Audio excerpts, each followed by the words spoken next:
Merci beaucoup Darlene. J'ai beaucoup apprécié la façon tout à fait décontractée, relax, de nous dire des choses graves et sérieuses, mais de façon tout à fait décontractée, cool, et je pense que c'est une grande qualité. Je ne veux pas revenir sur cet exposé que j'ai trouvé très enrichissant, très formateur. Hein? Tu as vraiment donné les détails, c'était la force, il y avait vraiment des détails empiriques. Toutes les lois que tu as dites, mais c'est par rapport aux illustrations. Et ça, c'est important, c'est une grande qualité pédagogique dont tu as fait montre, il faut continuer. Alors, comme je l'ai dit, on va passer au second conférencier. Après, nous aurons une séance de débat et de questions. Encore une fois, merci beaucoup, Darlene, merci beaucoup. Alors, le prochain conférencier, c'est Monsieur Lomami Chomba. Il est détenteur d'une maîtrise en droit de l'Université catholique de Louvain-la-Neuve, en Belgique, aussi d'un baccalauréat en criminologie de l'Université d'Ottawa, ici, et d'une licence en droit de l'Université de Kinshasa, au Congo. Donc il a travaillé au sein d'un cabinet d'avocats de renommée à Kinshasa et a exercé les fonctions d'assistant d'enseignement à l'Université de Kinshasa pendant quelques années. Lomami est très intéressé par les grandes questions de criminologie contemporaine et, à ce titre, travaille comme intervenant en insertion socio-professionnelle auprès d'une clientèle judiciarisée au centre de placement spécialisé du Portage, ici à Gatineau. En avril 2013, il a reçu du Service correctionnel du Canada un certificat d'appréciation pour sa contribution bénévole au processus de réinsertion sociale des contrevenants. Il est aussi animateur de plusieurs conférences sur des thèmes en lien avec la criminalité. Il participe souvent à des campagnes de prévention sur les impacts d'un dossier criminel juvénile dans le cadre du projet I2JE, Impact Dossier Juvénile École. Lomami Chomba est très actif dans le milieu associatif. Déjà, il est là, c'est la preuve de son activité, de son implication dans notre communauté. Il est membre aussi de l'Association canadienne de justice pénale, de la Société québécoise de criminologie et du comité consultatif du programme technique de réadaptation et de justice pénale de la Cité collégiale d'Ottawa. Il est également actif dans le milieu de l'enseignement. Il a ainsi participé au courant de 2014 à 2 reprises comme invité et membre du jury au débat organisé dans le cadre du cours de processus judiciaire et réinsertion sociale en technique policière au Cégep de l'Outaouais à Gatineau.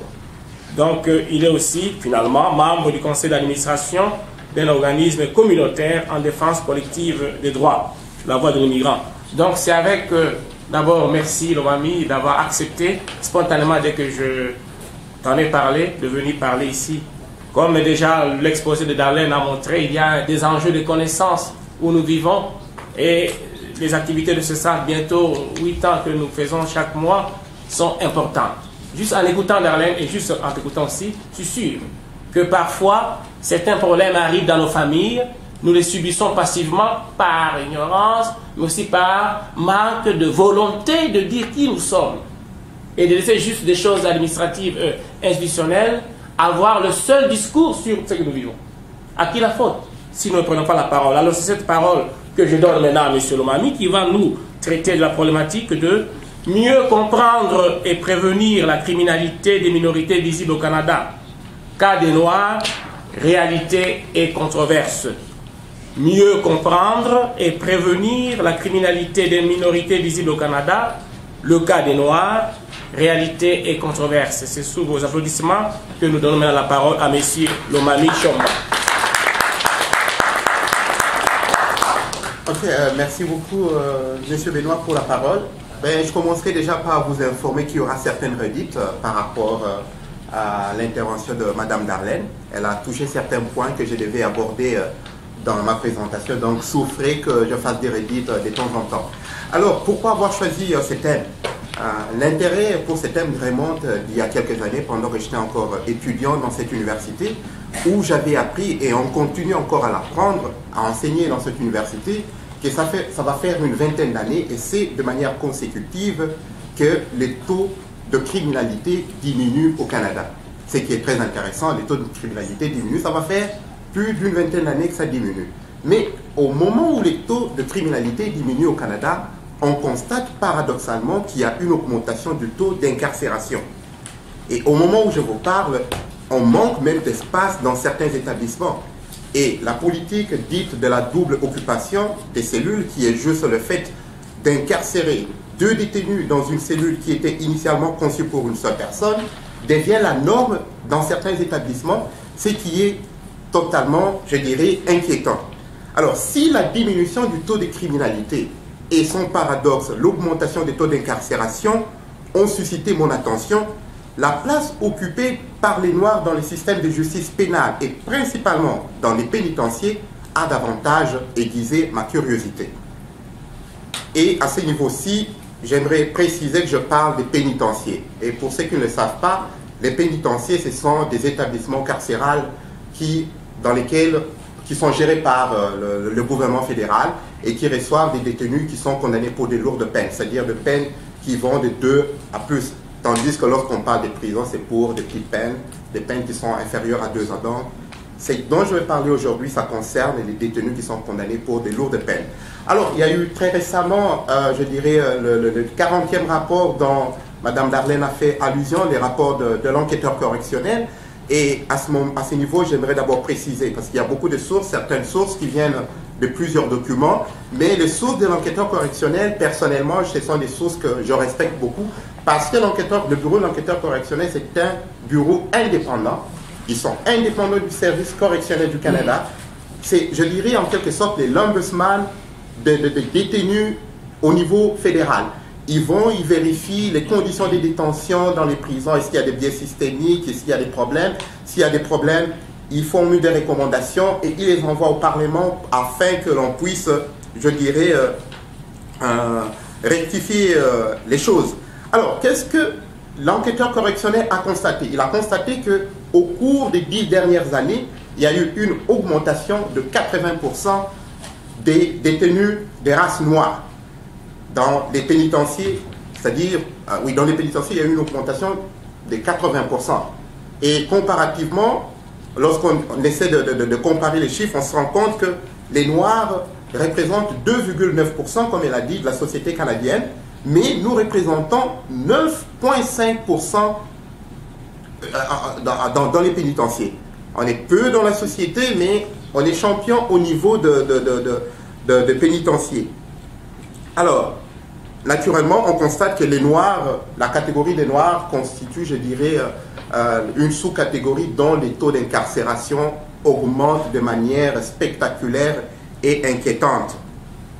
Alors, je me pose la question de savoir pourquoi une société libre et aussi démocratique que le Canada recourt de plus en plus à l'emprisonnement pour sanctionner des inconduites sociales. Et pourquoi, malgré la baisse de la criminalité dont nous parlent les statistiques, le groupe de Noirs demeure présent au sommet de la pyramide des contrevenants au code pénal de ce pays?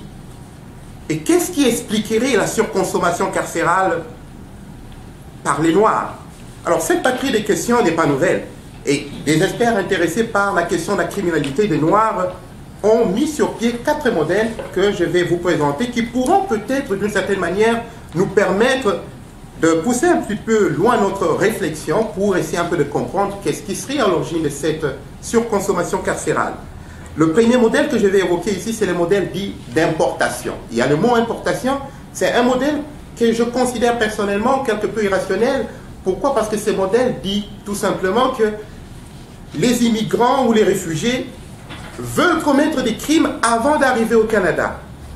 Cela veut dire, si on peut caricaturer, ça serait la situation des délinquants qui se diraient que non, voilà, je suis par exemple en Afrique, quelqu'un qui serait dans une prison au Canada serait dans des meilleures conditions que quelqu'un qui serait en Afrique.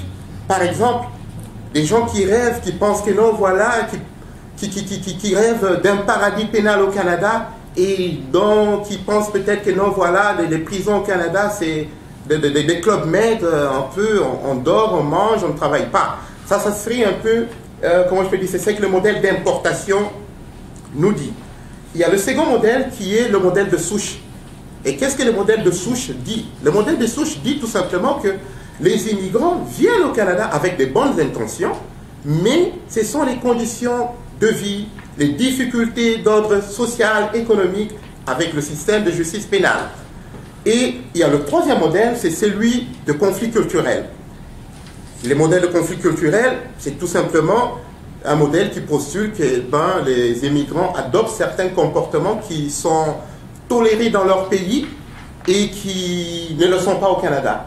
C'est le cas, par exemple, elle a donné un très bon exemple.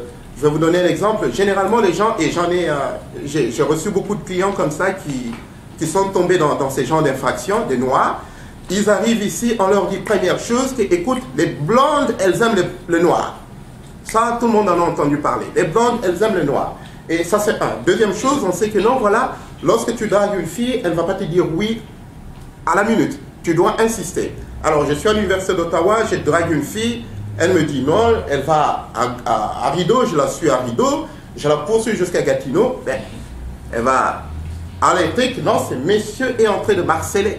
Et c'est une infraction. Harcèlement sexuel, c'est une infraction. Et ce que vous devez savoir, c'est que s'il y a des infractions qui sont le plus sévèrement punies dans ce pays, il n'y a pas que le meurtre. Il y a des infractions qui sont reliées, des infractions à caractère sexuel et des infractions notamment qui sont reliées aux drogues. Et parlons des infractions à caractère sexuel. Beaucoup d'entre nous ici sont des formations civilistes et dans le système, je dirais, que ce soit en France, en Belgique, au Congo, les viols, par exemple, c'est une infraction à sens unique. C'est-à-dire, si je suis marié à Madame X et que je reviens, je ne sais pas d'où, et que je veux faire l'amour avec elle et qu'elle refuse, je ne peux pas être poursuivi de viol. On va trouver autre chose, mais pas viol. Tandis qu'ici, le viol contre sa propre épouse est possible. Et je peux vous rassurer, il y a des gens qui se retrouvent étiquetés des violeurs, mais ils ont commis ces viols ou sur leur propre épouse. Donc ce sont des choses qu'on ignore, mais qui sont vraiment importantes de connaître pour essayer de les éviter au niveau de notre communauté. Ça, c'était le modèle de conflit culturel. Et le dernier modèle, c'est le modèle de partialité. Le modèle de partialité, c'est tout simplement le modèle qui postule que s'il y a cette surreprésentation des Noirs dans le système de justice pénale, c'est tout simplement parce qu'on se retrouve devant un système qui est inique, un système injuste, un système à deux vitesses qui caresse les uns et qui martèle les autres. Ça, c'est ce que le modèle de partialité dit. Alors, ce que vous aurez constaté, ces modèles sont très intéressants et à la limite, elles sont roses. Cependant, l'usage qu'en font certaines personnes les rend moroses. En effet, lorsque j'interroge les Noirs, que ce soit des gens, des contrevenants ou des non-contrevenants, sur qu'est-ce qui pourrait être à l'origine de la surreprésentation des Noirs dans nos pénitenciers, généralement, les réponses que je reçois, ils utilisent très facilement les modèles de partialité et les modèles de souche, en disant, ben écoutez, c'est le système. Le système est injuste. Si on se retrouve en prison, c'est à cause du système. Rares, je dis bien rares, sont ceux qui disent que non, voilà, qui utilisent peut-être des modèles de conflit culturel, qui n'osent peut-être... Non, mais la majorité, je dirais, ils accusent directement le système. Mais lorsqu'on retourne la pièce de la médaille, lorsque j'observe les comportements de certains organes chargés de faire appliquer ou de faire respecter la loi, je me rends compte que pour eux, c'est de manière presque épidermique qui renvoient la balle aux individus. Ils disent, mais non, écoute, le système n'est pas, c'est pas le système le problème. Le système, il a été conçu ici, au Canada, il fonctionne depuis longtemps. C'est un système qui devrait s'appliquer à tout le monde. Les problèmes, ce sont des individus qui ne veulent ou qui ne peuvent respecter les lois canadiennes et pour qui la seule ou la solution qui serait privilégiée, c'est une escalade de sanctions. C'est-à-dire, on essaie de sanctionner le plus durement possible parce qu'on s'est dit que non, voilà, on a peut-être devant soi des délinquants hors pair qu'il faudrait nécessairement marteler pour pouvoir, comment je peux dire, les rendre disciplinés. Alors, ce que j'ai constaté, c'est que cette façon d'agir, ces comportements d'accusation mutuelle, parce que là, on lance la balle. Les délinquants disent que non, c'est le système dit, ben écoute, c'est vous.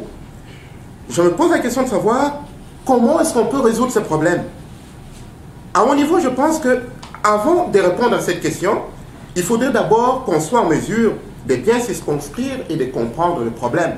Parce que c'est ce qui pose parfois problème. Il faut qu'on comprenne le problème avant de chercher à comment le résoudre. Et au Canada, je dirais que nous avons cette chance, parce qu'il y a beaucoup de documents que j'ai lus sur la criminalité des Noirs, mais je dirais il y a plusieurs tendances. Il y a certains qui c'est vraiment les modèles systémiques qui s'attaquent au système, et lorsqu'ils s'attaquent au système, c'est comme ces documents que j'ai lus ici à l'université d'Ottawa, Justice and Poor. Ces documents ici, je dirais, c'est vraiment trop le modèle systémique. On s'attaque, on dit que non, voilà, c'est vraiment les pauvres, leur place est en prison. Donc, et je constate qu'en fonctionnant de cette façon, généralement, on occulte sa propre responsabilité. On n'essaie pas de regarder, ce serait quoi, par exemple, la place, la responsabilité des détenus noirs par rapport au système. Et je pense que les détenus noirs, nous les Noirs, on devrait d'abord réfléchir sur, ça serait quoi notre part des responsabilités avant de s'attaquer au système. Alors, je disais, il y a plusieurs études, mais au Canada, nous avons au moins cette chance-là d'avoir le 40e rapport du Bureau de l'enquêteur correctionnel qui analyse, je dirais, de manière très approfondie la criminalité des Noirs, le profil des délinquants noirs et les conditions d'incarcération, ainsi de suite. Et ils vont même à proposer des recommandations pour améliorer les sorts de ces délinquants. Alors, je pense que les résultats de ces rapports que je vais vous présenter tout à l'heure pourront nous aider à mieux comprendre cette criminalité et à réfléchir ensemble sur des pistes de solutions pour prévenir la décriminalité. Alors, à ce niveau déjà, j'aimerais apporter une précision sur ce que j'entends par prévention. C'est quel type de prévention dont je mijote dans ma tête. C'est une prévention à 3 niveaux. Au niveau primaire, c'est la prévention qui se fait de manière, je dirais, uniforme, qui s'adresse à tout le monde de manière uniforme. Que vous soyez toxicomane, que vous soyez médecin ou je ne sais quoi, cette prévention primaire s'adresse à tout le monde de manière uniforme. Il y a la prévention secondaire. La prévention secondaire, c'est une prévention qui est ciblée. C'est-à-dire, on adapte la prévention par rapport à certains groupes d'individus qui pourraient peut-être être des groupes à risque de commettre une infraction ou des groupes qui pourraient être à risque d'être victimes d'une infraction. Ça, c'est la prévention secondaire. Et il y a la prévention tertiaire. La prévention tertiaire, c'est juste une prévention qui est là pour permettre à ceux qui ont déjà commis une infraction, à ceux qui ont déjà des problèmes avec le système de justice pénale, de ne plus récidiver. Alors, ma présentation va porter sur 2 points, deux parties. Et dans la première partie, vous avez le plan avec vous, qui s'intitule « Rapport de l'enquêteur correctionnel, présentation panoramique ». Dans cette partie, je vais juste présenter 2 points. Dans un premier point, je m'interroge sur la question de savoir si la délinquance des Noirs est différente de celle des autres groupes et, par ricochet, vérifier si les délinquants noirs est réellement différent des autres délinquants. Et dans un deuxième point, toujours dans le point 1, ma question ce serait celle d'examiner la façon dont les systèmes correctionnels, la façon dont les détenus noirs sont traités dans les pénitenciers au Canada et de regarder un peu comment ils réagissent face au traitement qui leur est imposé pendant la détention et après la détention. Et dans un deuxième point que j'ai intitulé rapport de l'enquêteur correctionnel, fondement intrinsèque, là je dirais que ça sera vraiment un débat qui sera ouvert pour permettre, en fonction de ce qui sera dit, ça sera à tout le monde ici d'essayer un peu d'apprécier, ça serait quoi l'avantage et les inconvénients d'un tel rapport. Donc ce sera les points positifs et les points négatifs pour un tel rapport. Alors là, je vais directement passer, pour gagner du temps, très rapidement, à mon point 1. C'est lui de savoir s'il y a une différence entre la délinquance noire et celle des autres groupes, ou encore est-ce que les délinquants noirs sont différents des autres délinquants. On entend souvent que non, voilà, les délinquants noirs sont des gangsters, les délinquants noirs sont des violeurs. Elle nous a déjà donné, je dirais, des débuts de réponse, ainsi de suite. Alors, qu'est-ce que le rapport dit exactement à ce sujet? Au niveau de la commission des infractions, je dirais, d'après le rapport, qu'on soit noir, qu'on soit blanc, qu'on soit hispanique, on a constaté que la nature des infractions, le type de crimes qui sont commis par les délinquants noirs et les autres délinquants sont commis dans les mêmes proportions que ceux de tous les autres délinquants. Donc on parle de 51% par exemple pour des infractions à caractère violent et 18% pour celles qui sont liées aux stupéfiants. Ce qui veut juste dire que pour la catégorie des crimes, c'est plus ou moins similaire. La seule différence, elle avait déjà noté ça, c'est au niveau des infractions à caractère sexuel. Des infractions à caractère sexuel, on se rend compte que les taux ici, c'est de 10% contre 15% pour les autres détenus. Donc, les noirs, c'est 10% et les autres détenus, c'est 15%. Et à ce niveau ici, je pense que si on était une communauté respectueuse, si on était une communauté, je dirais, suffisamment informée, on peut réduire ces taux. On peut réduire ces taux parce que dans ces taux ici, les infractions à caractère sexuel, là, elle a donné des exemples, là, de harcèlement, c'est harcèlement sexuel, c'est ceci, ainsi de suite. Juste, on peut réduire ces genres d'infractions juste avec une sensibilisation. L'information pourrait sensiblement nous permettre de réduire ces genres d'infractions. Alors, autre chose que nous dit le rapport, c'est que les délinquants noirs sont, par rapport aux autres délinquants, plus, je dirais, plus affiliés à ce qu'on appelle des gangs, des gangsters. Et là, le pourcentage, c'est que 21,3% des délinquants noirs appartiennent à un gang. Tandis que chez les autres communautés, c'est 12,3%. Est-ce que cela est suffisant pour dire que les délinquants noirs sont des gangsters? Je dirais que non. Parce que d'après les résultats du rapport, 79% des délinquants noirs ne sont pas affiliés à un gang. Cela veut dire que c'est vrai que la proportion est un peu grande chez nous d'être affiliés à un gang, mais 79% ne sont pas gangsters. Ça, on doit le retenir. Alors, parlons de groupes, une petite particularité que moi j'ai trouvé importante de soulever ici. On a toujours entendu que la jeunesse, c'est l'avenir de demain. Et on est ici, communauté des Afro-Canadiens de la diaspora, entre guillemets. On se dit, ben, on a nos jeunes qui naissent ici, ainsi de suite, tout. Mais on se rend compte que, comparativement aux autres communautés, la délinquance des Noirs, c'est beaucoup plus des gens qui ont 30 ans et moins. La majorité a 30 ans et moins. Et plus de la moitié, 53%, sont nés ici au Canada.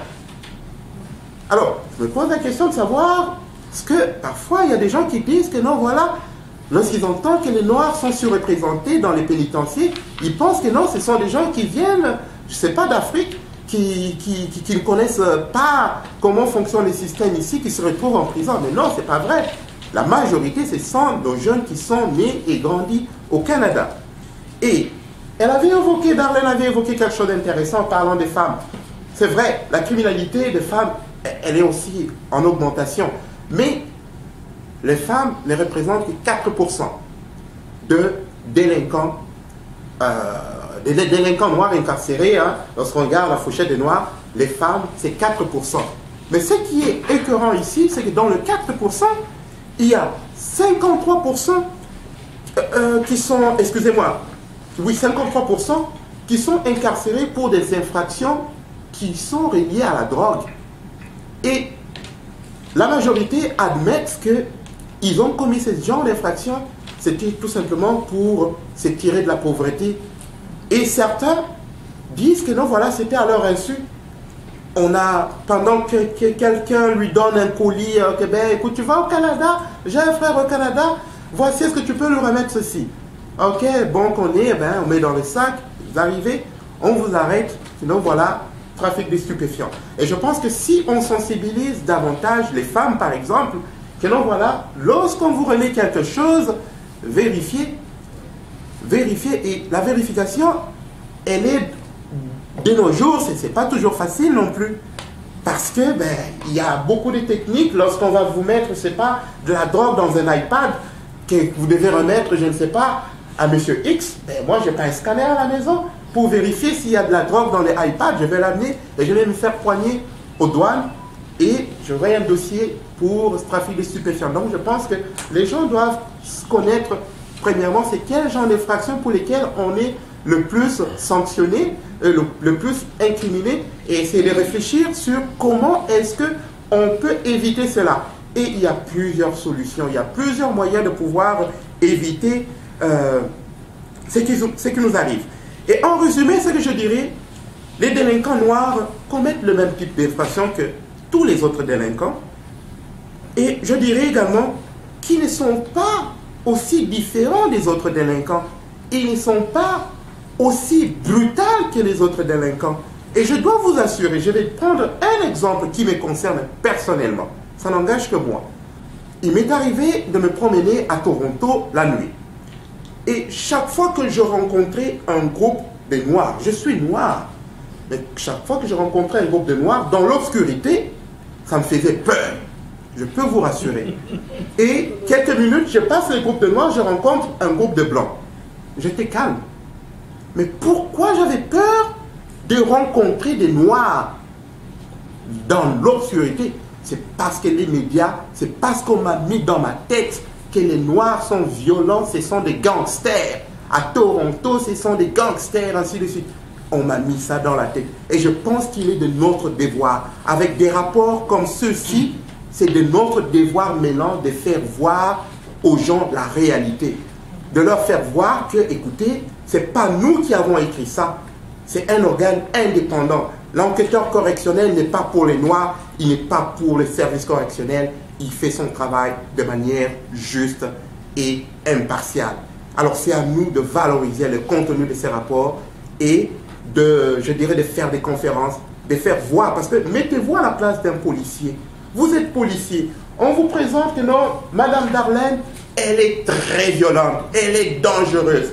Mais moi, on me présente que non, mais non, mamie, c'est un bon gars, il est gentil, il est ceci. Moi, je viens de dévaliser une banque. Elle vient de, je ne sais pas, de voler un petit bonbon chez Dollarama.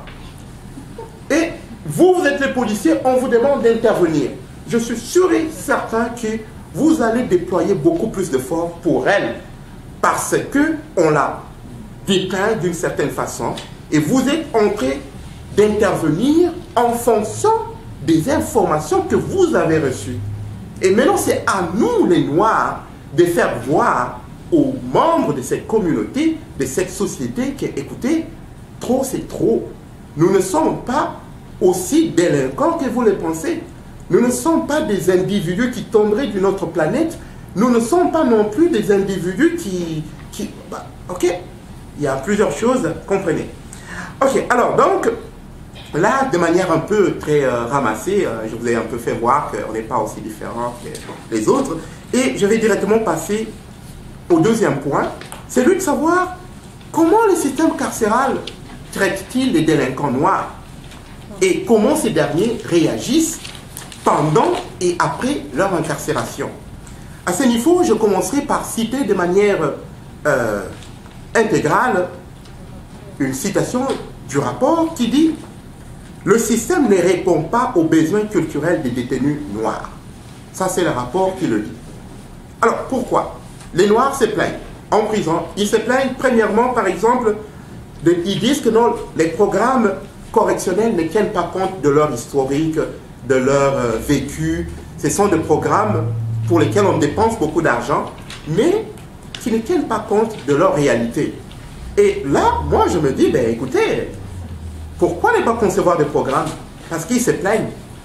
C'est pas, il ne faut pas qu'on attende uniquement que, non, voilà, que le service correctionnel vienne élaborer des programmes, ainsi de suite. On peut proposer des programmes. On peut proposer des programmes. Ça, c'est la première plainte qu'ils disent. Et pour ce qui concerne les femmes, par exemple, les femmes se plaignent, elles disent que non, voilà, elles n'ont pas, au niveau de la prison, elles n'ont pas des produits, par exemple, qui sont adaptés à leurs cheveux et à leur peau. elles se disent que non, elles souffrent de problèmes de sécheresse de peau parce que les produits ne sont pas adaptés. Elles n'ont pas accès à ce genre de produits. Et toujours pour ce qui concerne les femmes, elles se plaignent du système de Débitel. En fait, elles disent que non, voilà, elles n'ont pas suffisamment, elles ne parlent pas suffisamment avec leur famille au téléphone. La raison, elle est simple, c'est tout simplement parce que le système correctionnel, le service correctionnel, n'accepte pas l'utilisation des cartes d'appel lorsqu'on est en détention. Or, nous tous ici, on sait que c'est extrêmement coûteux d'appeler avec les téléphones de Bell, je ne sais pas, c'est vraiment coûteux. Et puis, ça c'est la première chose. Et puis, le système de Débitel, la façon dont il fonctionne, c'est on paye à frais virés. C'est-à-dire, lorsqu'elle est en détention, elle vous appelle. La facture, là, c'est vous qui allez la payer. Et c'est quelle facture qui est facturée? Vous connaissez comment Bell charge, ainsi de suite. Donc, là, c'est, comment je peux dire, juste une parenthèse. Mais il y a quand même quelque chose de très intéressant à ce niveau. Très récemment, au niveau provincial, au Québec, on permet maintenant l'utilisation de cartes d'appel. J'ai eu cette information très récemment. Ben, au niveau fédéral, je pense que les choses n'ont pas encore évolué dans ce sens-là. Et puis, je dirais, en plus de tout ce qui est cosmétique, les Noirs se plaignent d'une insuffisance ou carrément d'une carence des aliments adaptés à leur culture. Donc, ceux qui aiment manger africain, par exemple, ben, faites tout, n'allez pas en prison, parce que vous allez manquer ça. Oui. Alors, à ce niveau, j'aimerais quand même souligner quelque chose que le système correctionnel, le service correctionnel du Canada est tenu uniquement de fournir des aliments qui sont exigés par la religion. Vous comprenez, des aliments qui sont exigés par la religion.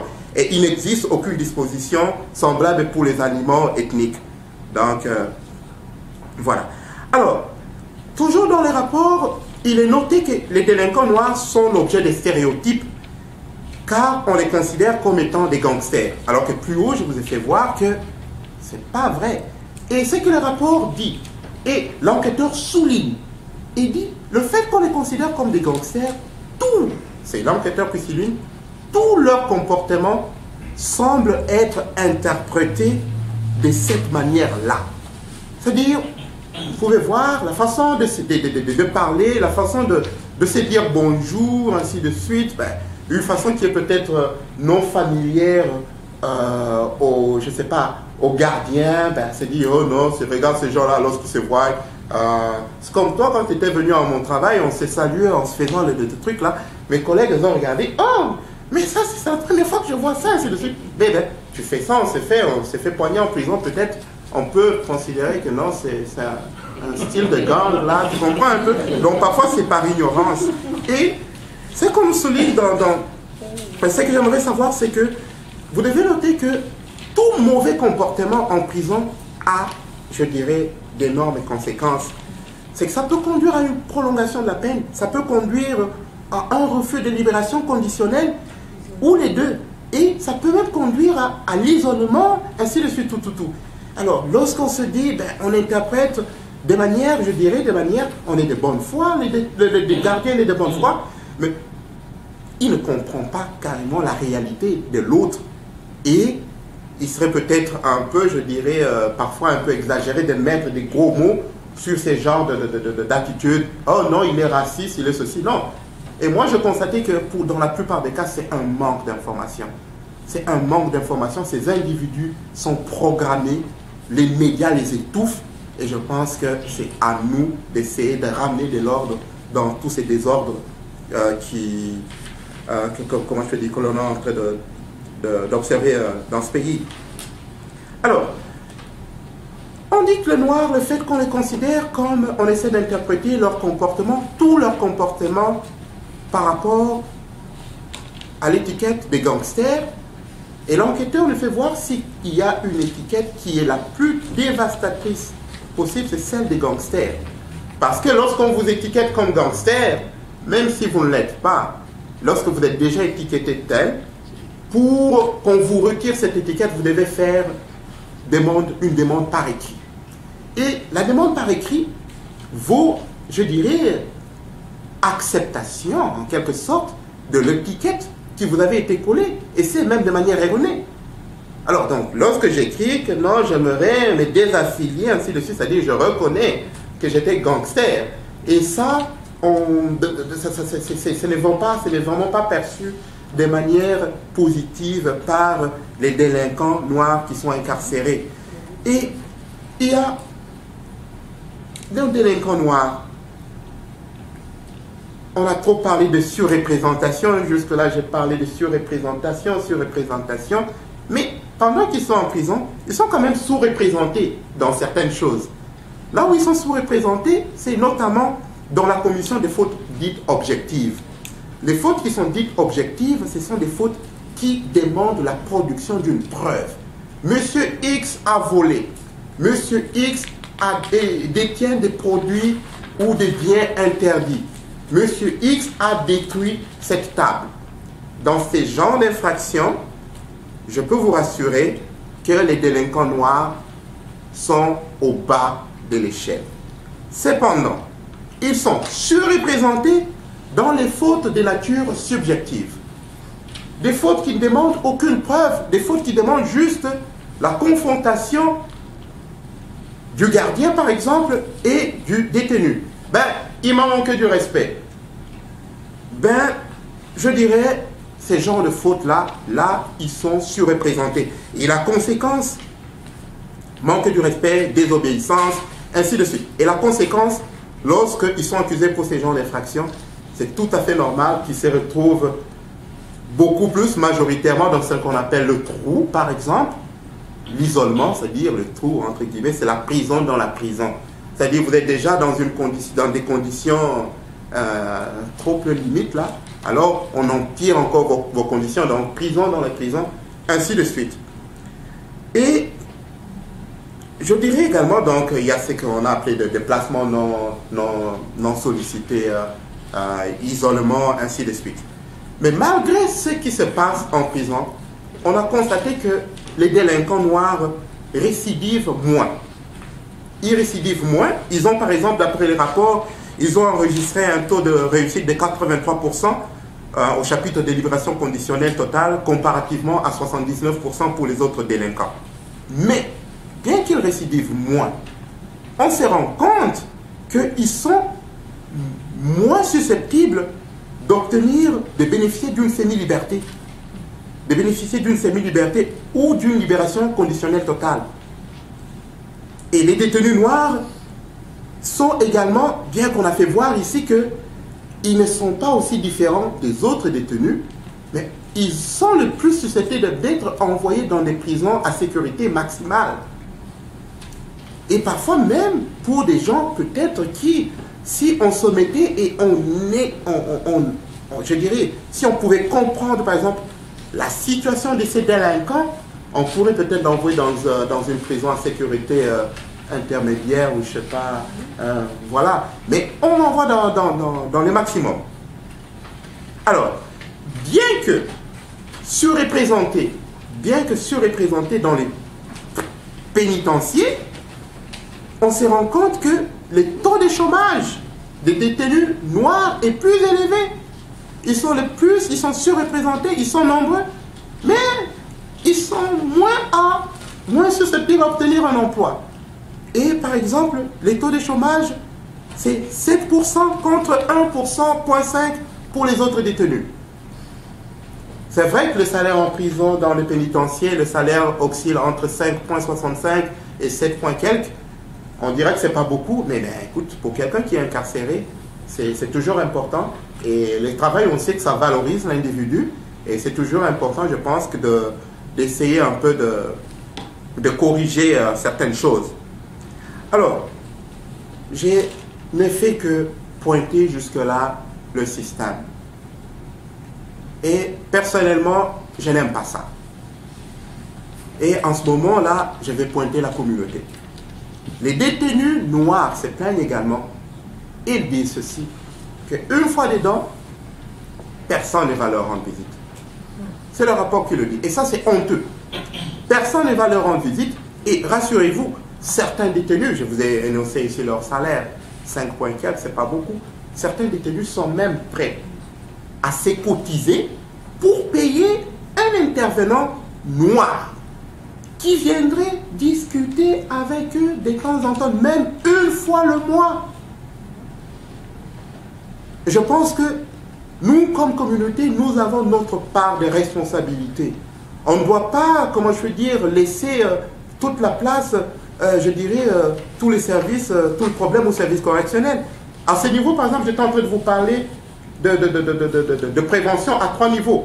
Prévention primaire, je vous dis, ça concerne tout le monde sans exception. Nous sommes au Canada, 2 langues officielles, français, anglais.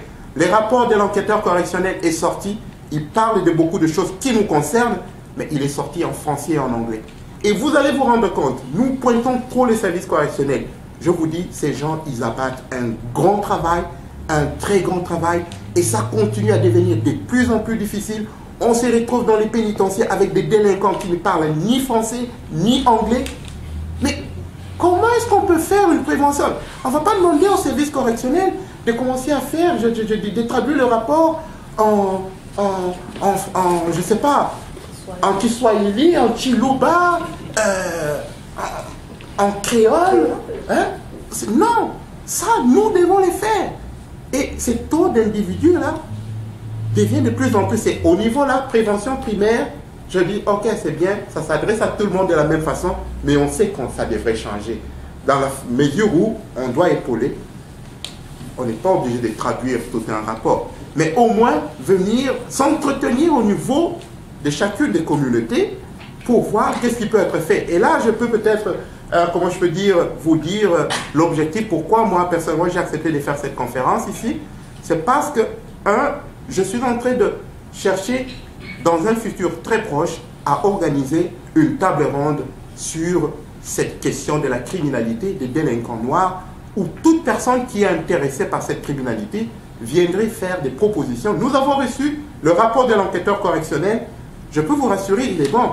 Mais ce n'est pas une panacée, le rapport de l'enquêteur correctionnel. Personnellement, il y a beaucoup de choses qui sont très bonnes. Il y a certaines choses qui sont, je dirais, oui, et il y a d'autres choses que l'enquêteur a demandé qui doivent être faites, mais qu'on ne fait pas. Et ces rapports datent de 2013. Nous sommes en 2015 aujourd'hui. Mais on veut laisser passer ces rapports comme ça? Je ne pense pas que ça serait sérieux de notre part. Parce que ce sont des études qui ne se font pas régulièrement. C'est une chance que l'enquêteur correctionnel se soit intéressé à une communauté bien précise. Et je pense qu'on ne doit pas laisser passer cette chance.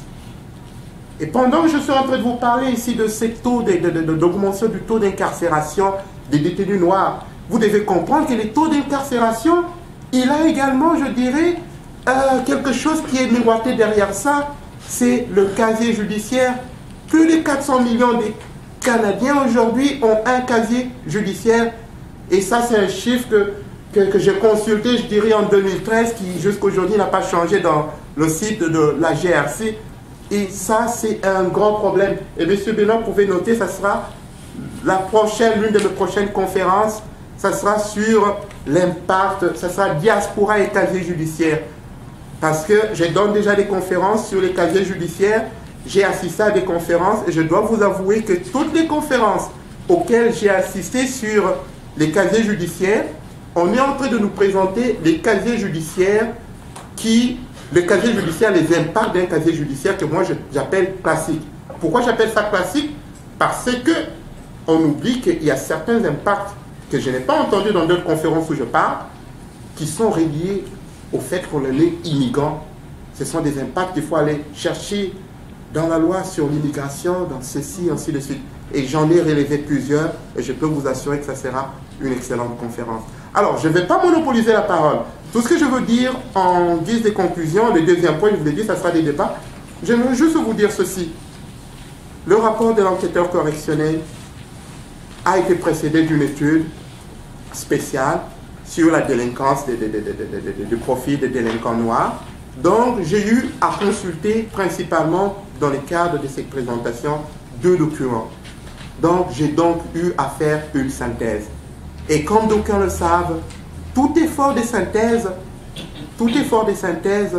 est généralement partiel et à la limite partial. Donc, j'exhorte tout un chacun ici qui serait intéressé par cette problématique d'aller consulter les rapports pour s'informer davantage. Je dis et je vous remercie.